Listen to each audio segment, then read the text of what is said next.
मंत्री गणेश नाईक यांनी एमआयडीसी मधील भूखंड कमी किमतीत मिळवून शासनाची फसवणूक केल्याचा आरोप सामाजिक कार्यकर्ते बाळासाहेब मिरजे यांनी केलाय. संबंधित भूखंडाची चौकशी करून तो शासनानं ताब्यात घ्यावा, तसंच संबंधित अधिकाऱ्यांवर कारवाई करावी अशी मागणी करण्यात आली आहे. यावर मंत्री गणेश नाईक यांनी आरोप फेटाळून लावत आपण कोणतेही चुकीचं काम केलं नसल्याचं स्पष्ट केलं. नाहक बदनामी थांबवावी, अन्यथा आरोप करणाऱ्यांवर कायदेशीर कारवाई करण्यात येईल असा इशाराही त्यांनी दिलाय. माणगाव तालुक्यातील विविध गावांमध्ये हजारो ब्रास मातीचे बेकायदेशीर उत्खनन सुरू असून शासनाचा कोट्यवधी रुपयांची रॉयल्टी बुडवली जात असल्याचा आरोप होतोय. तलाठी आणि मंडळ अधिकाऱ्यांकडे तक्रारी करूनही कारवाई होत नसल्याने नागरिकात संताप व्यक्त होतोय. काही माती माफिया एकाच रॉयल्टी पावतीचा गैरवापर करून शासनाची फसवणूक करत असल्याचंही निदर्शनास आलंय. जिल्हाधिकाऱ्यांनी या प्रकरणाची गंभीर दखल घेऊन माती माफियांवर कडक कारवाई करावी आणि बुडवलेली रॉयल्टी वसूल करावी अशी मागणी होत आहे. आगामी जिल्हा परिषद आणि पंचायत समिती निवडणुकीत शेतकरी कामगार पक्ष माणगाव तालुक्यात स्वबळावर निवडणूक लढवणार असल्याची घोषणा शेकाप नेते निजाम खोपलूनकर यांनी केली आहे. जयंत पाटील यांच्या मार्गदर्शनाखाली पक्षाची तयारी पूर्ण झाली असून उमेदवारही ठरवण्यात आलेत. शेकाप पूर्ण ताकदीनं निवडणूक लढवून जिल्हा परिषद आणि पंचायत समितीवर लाल बावटा फडकवेल असा विश्वास त्यांनी व्यक्त केला आणि कार्यकर्त्यांना सज्ज राहण्याचं आवाहन केलं. देशाचे पंतप्रधान नरेंद्र मोदी यांच्या सक्षम नेतृत्वाखाली आणि राज्यात मुख्यमंत्री देवेंद्र फडणवीस यांच्या प्रगतशील सरकारमुळे विकासाला नवी दिशा आणि गती मिळाली असून या विकास प्रवाहात पनवेल महानगरपालिका देशात आदर्श ठरेल असा विश्वास आमदार प्रशांत ठाकूर यांनी व्यक्त केला. माझं शहर माझा अजेंडा या उपक्रमातून हजारो नागरिकांकडून आलेल्या सूचना, अपेक्षा आणि गरजांच्या आधारे भाजप महायुतीने जाहीरनामा म्हणजे संकल्प तयार केला असून पुन्हा एकदा महायुतीची सत्ता आल्यास केंद्र आणि राज्य शासनाचा भरघोस निधी उपलब्ध करून पनवेलला प्रगत, स्मार्ट आणि नियोजनबद्ध महानगरपालिका म्हणून वेगळी ओळख निर्माण केली जाईल असं त्यांनी स्पष्ट केलं. दिनांक 13 जानेवारी रोजी पनवेल मार्केट यार्डमध्ये झालेल्या पत्रकार परिषदेत याबाबतची माहिती आमदार प्रशांत ठाकूर यांनी दिली. विहूर ग्रामपंचायत येथे नव्यानं उभारण्यात आलेल्या प्रशासकीय इमारतीचे लोकार्पण आमदार महेंद्र शेठ दळवी यांच्या हस्ते उत्साहात पार पडले. यावेळी विघ्नेश माळी यांची प्रमुख उपस्थिती होती.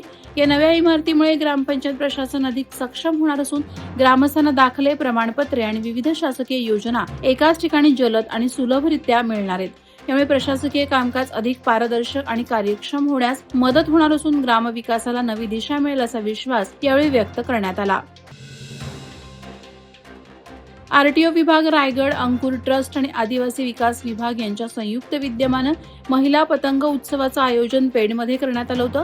निर्धार माझा अभियानाअंतर्गत महिलांची सुरक्षितता, रस्ता सुरक्षा आणि सामाजिक समानतेबाबत जनजागरण करण्यात आलं. पेण येथे जनजागरण रॅलीनंतर पतंग उत्सवाने अभियानाची सांगता झाली. यावेळी जिल्हाधिकारी किशन जावळे यांच्या हस्ते रस्ता सुरक्षा अभियान वाहनाचे उद्घाटन करण्यात आले. या उपक्रमातून महिलांवरील अत्याचाराविरोधात जनजागृतीचा संदेश देण्यात आला. केंद्र सरकारने सुरू केलेली जी रामजी रोजगार हमी योजना ग्रामीण विकासाला नवी दिशा देणारी ठरेल असा विश्वास खासदार धैर्यशील पाटील यांनी पेण येथे व्यक्त केला.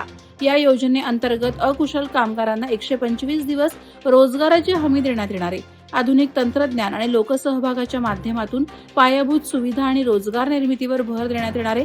पत्रकार परिषदेला भाजपाचे पदाधिकारी आणि कार्यकर्ते मोठ्या संख्येने उपस्थित होते. यावेळी आयोजित पत्रकार परिषदेत या योजनेची विस्तृतपणे माहिती प्रसारमाध्यमांना देण्यात आली. पनवेल महानगरपालिका निवडणुकीच्या पार्श्वभूमीवर कायदा आणि सुव्यवस्था राखण्यासाठी पोलिसांनी शहरात रूट मार्च काढला. शहरातील विविध मार्गांवरून काढण्यात आलेल्या या रूट मार्चनंतर निवडणूक बंदोबस्तासाठी नेमलेल्या अधिकारी आणि कर्मचाऱ्यांना आवश्यक सूचना देण्यात आल्या.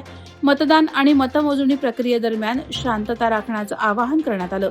या बंदोबस्तात 8 अधिकारी, 110 पोलीस अंमलदार आणि 80 होमगार्ड सहभागी झाले होते. रायगड पोलीस दलाच्या श्वान पथकातील धाडसी आणि निष्ठावान श्वान मॅक्सचं उपचारादरम्यान निधन झालं. गुन्हे उकल, संशयितांचा माग काढणं आणि शोध मोहिमांमध्ये मॅक्सने महत्वाची भूमिका बजावली होती. त्याच्या तीक्ष्ण बुद्धीमुळे अनेक गुन्ह्यांची उकल होऊन आरोपींना अटक करण्यात पोलिसांना यश आलं. मॅक्स हा पोलीस दलाचा खरा सहकारी होता. त्याच्या निधनानं पोलीस दलात शोककळा पसरली असून रायगड पोलीस दलातर्फे त्याला भावपूर्ण श्रद्धांजली अर्पण करण्यात आली आहे.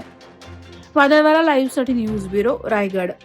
नवी मुंबई व रायगड जिल्ह्यातील ताज्या बातम्या आणि घडामोडींसाठी सबस्क्राईब करा वादळवारा लाईव्ह चॅनल आणि दाबा बेल आयकॉन.